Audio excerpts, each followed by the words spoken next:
Hello for the fifth Sunday of Lent.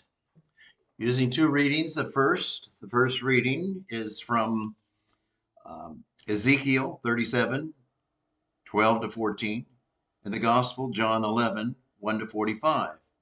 And it deals with Lazarus, Martha, Mary, and Jesus. Let's just talk about Ezekiel first. He deals with bringing the Jewish people back to life again. And so the Jewish people now, their city has been conquered, the temple has been destroyed, and they have been taken into captivity. And they were taken out of Judah and they were taken to Babylon, a new country, as prisoners. This was in the 500 BCs, and this went on for 50, 60 years. And these people were decimated or almost they dead because they had no hope left. They were there in captivity year after year. But Ezekiel speaks for the Lord and says, look, I'm gonna raise you from their tombs and give you new life. You're gonna go back into the city of Jerusalem, into their land in Israel. And in that sense, in that story of Ezekiel, you know, that was like coming back to life again, which he brought the Jews out of captivity physically and got them back into Jerusalem and Zion area. And it was like coming back to life again. But that's resurrection in a new way, in a story way, in an allegorical way but it happened and it was history, but it had to do with the Jewish people not being physical dead, buried, and then coming back to life again. So that's the story of Ezekiel. And that is to help the story in the gospel when we read it on Sunday, the fifth Sunday. And we talk about Jesus raised another person. In fact, he raised three people from the dead. You know the three people that he raised from the dead? One was Lazarus. Two was the uh, little girl. The little girl, when they asked him to cure her or whatever, and he went upstairs and took her by the hand and raised her. She got her, I guess, her old body back because then the suffering and the wailing and all that, they went back to normal living. There was no big difference. The girl was the way she used to be. I guess she got her normal, regular body back. Okay. And the other one was um, Jairus, not Jairus's daughter, but the widow's son in Nain. And she only had one son, and he died, and they were carrying him out in the morning to bury him and so forth. Jesus sees him, and he raises this son of the widow in Nain. And I guess he got his regular body back. And he went and lived with his mother again. Or it doesn't say a whole lot, but probably his same body back. And now he's back new. And then there was Lazarus. And Lazarus was sick and seriously ill, and Lazarus died. And Jesus went to Bethany to console Martha and Mary, his friends, because his friend Lazarus had died. And that's the big long gospel that we just read. And I believe, he too must have got his regular body back. Because they go back to the house and they continue the visitation, but not a dirge or a funeral visitation. It was a happy occasion again to be with friends and intermingle, talk and eat and drink and stuff. I guess Lazarus got his body back again. Well, all of this is in preparation for Jesus. He's going to suffer and die, and he's going to get his body back again after 3 days, not 4 days like Lazarus. But apparently, when Jesus got his body back again, he didn't get the same old body back again. He got his resurrected, glorified new body again. And why do I say that? I say that because people didn't recognize Christ after he rose from the dead.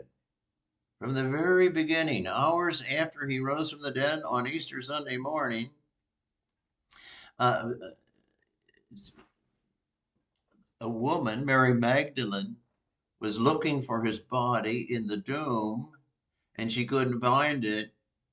And Jesus was standing outside the tomb, and she thought he was the gardener or the person in charge of that area. Sir, they have taken the body of my Lord. Can you tell me where they put him? She was talking to Jesus. She didn't recognize Jesus. And finally, with a word, at least in Scripture, a word, she recognized Jesus. When apparently Jesus looked at her and said, Mary. And she knew it was Jesus. Wow. Jesus was different. He had a different, glorified, resurrected body.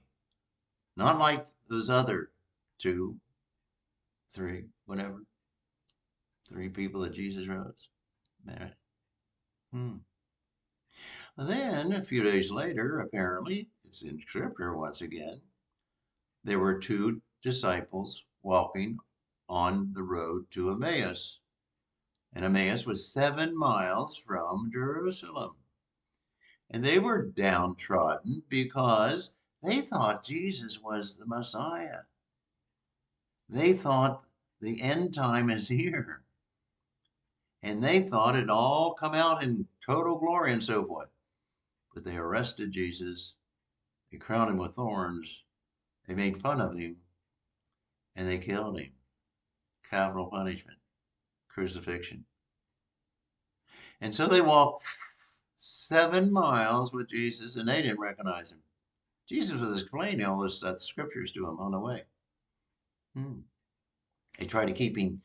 He said, acted like he was going on, but they, no, say tonight, say we got to eat something. And he said, I guess you know the rest of that story. They didn't recognize him until he blessed the bread and he blessed the wine and he gave them like the Last Supper. And they recognized him then. Wild. So Jesus, and there were many other occasions in Scripture, but it just alludes to them, where the disciples and Jesus got together and he was doing his thing in there, but they still didn't know if that was really Jesus, and they were too shy or didn't have enough umph to say, "Who are you?"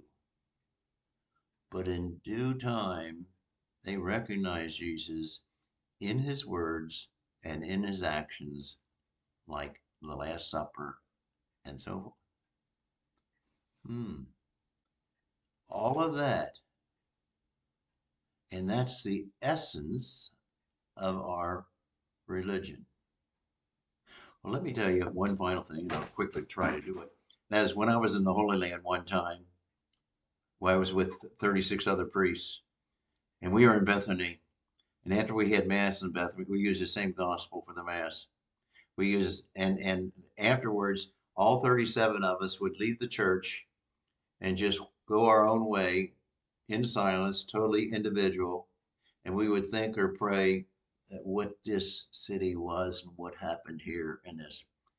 And I walked down the streets of Bethany, and it was 6:30 at night, about 6:30 at night. And I looked and I saw a sign that says, Tomb of Lazarus.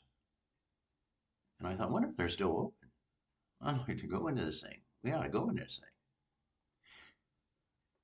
And I pushed on the door, and it opened, and I walked in, and nobody was there. And then I saw another big arrow says, downstairs, tomb of Lazarus. And I went down, there was a stairwell, and there was a light switch on the right. It was a bar light. You had to take the bar and take it all the way over to here to make contact, to make the lights go. And all these lights went on downstairs. Another arrow, tomb of Lazarus. I went over there, I looked, I said, oh my gosh, nobody around, silence, total, and pretty dark, but there's little lights alongside. And so I thought, I'm going to go in there. And I went in there, and the tomb sort of was inside a little cave in the mountainside or the hillside. And I walked in, squatted down, all the way down, got as far back as possible. And I sort of thought of that scripture reading when Jesus said, Lazarus, come out. And I stood up. I thought, this happened to Lazarus. Come out. And he walked down there. I'll never forget that. Never, ever forget that. Wow. Well, the essence of our religion is resurrection. And the real resurrection, where we get a new resurrected body. Not all these them bones, our old bones that just come, all right, but we become with a resurrected body.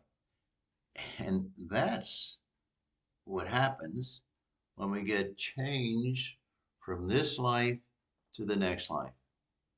Life is changed, not ended. We wind up being full human beings with flesh, with material, with body, and with spirit, with our souls again. But it's going to be sort of like Jesus, I guess. Something, a resurrected body. And that's what the church is, so I think, sort of portraying this weekend.